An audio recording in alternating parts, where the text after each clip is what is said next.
Harem school anime is chaotic, romantic, embarrassing, and sometimes way better than it has any right to be. So today we're counting down the absolute best ones that still spark debates, waifus wars, and nostalgia arguments. Kicking off with number 6, Yamada-kun and the Seven Witches. This anime starts like a regular school rom-com, then immediately flips the desk and says, "What if kissing completely ruined your life schedule?"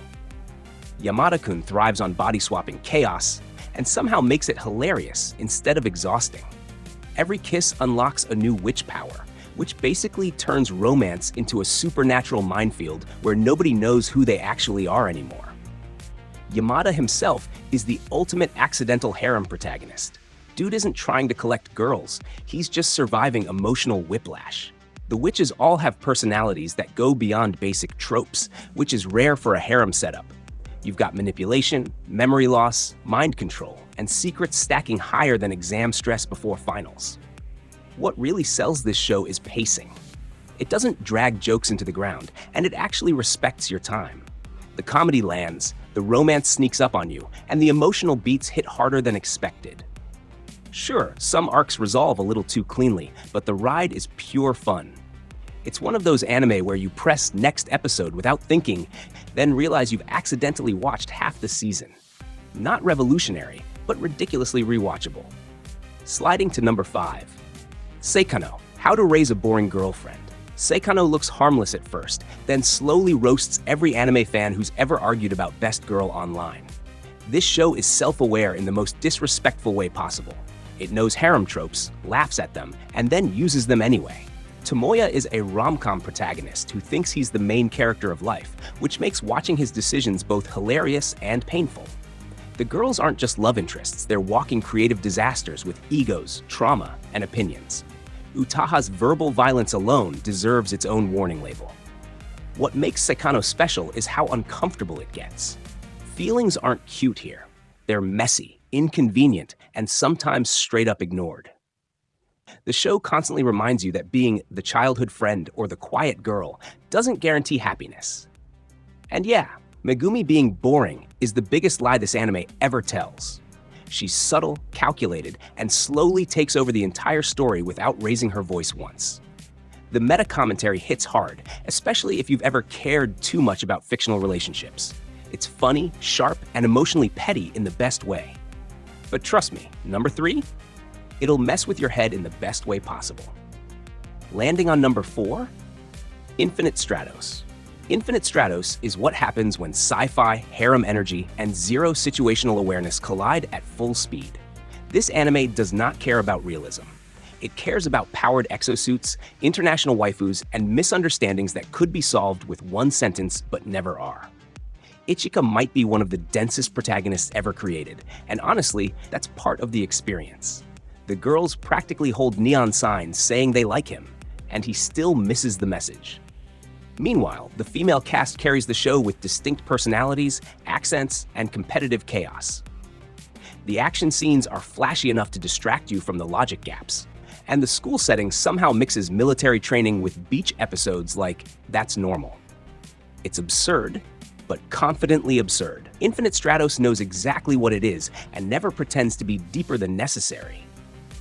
Critically, it's flawed. Repetitive arcs, stalled character growth, and romantic progress moving at turtle speed. But emotionally, it's comfort food. You don't watch Infinite Stratos for development. You watch it to relax and enjoy controlled nonsense. Sometimes an anime just needs to be fun, and this one commits fully to that mission. Looking at number 3, Rosario plus Vampire.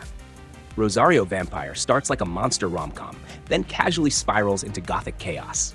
Tsukune enrolling in a school for literal monsters is already a terrible idea, and the show milks that danger for comedy, fan service, and surprisingly dark moments. Mocha alone carries 2 personalities, 2 tones, and 2 entire genres on her back. Cute, sweet vampire on the surface. Absolute menace when the rosary comes off. The harem grows fast, and every girl brings her own brand of supernatural insanity. The show gets roasted for leaning too hard into fan service, and yeah, sometimes it does. But underneath that, there's genuine atmosphere. The manga goes darker, but the anime still captures that feeling of being constantly outmatched and unwanted. Tsukune isn't strong, confident, or smart, and that vulnerability actually actually works here. He survives through loyalty and emotional resilience, not power-ups. It's messy, occasionally ridiculous, but oddly memorable. By the time the stakes rise, you're invested whether you want to be or not. This is chaotic harem energy done with teeth.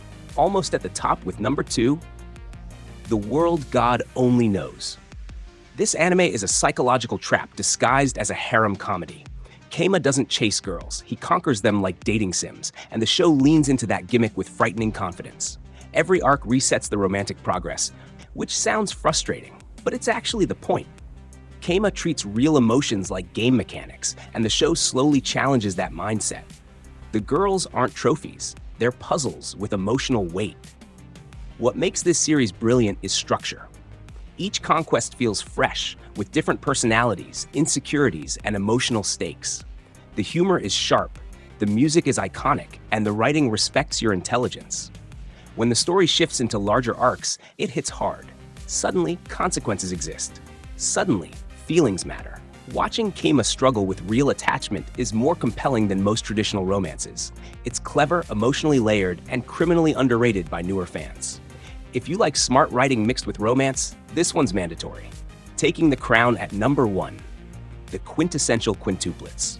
This anime perfected modern harem storytelling. 5 sisters, 1 tutor, and emotional landmines everywhere. Futaro isn't rich, cool, or popular. He's stressed, broke, and socially awkward, which makes everything feel grounded.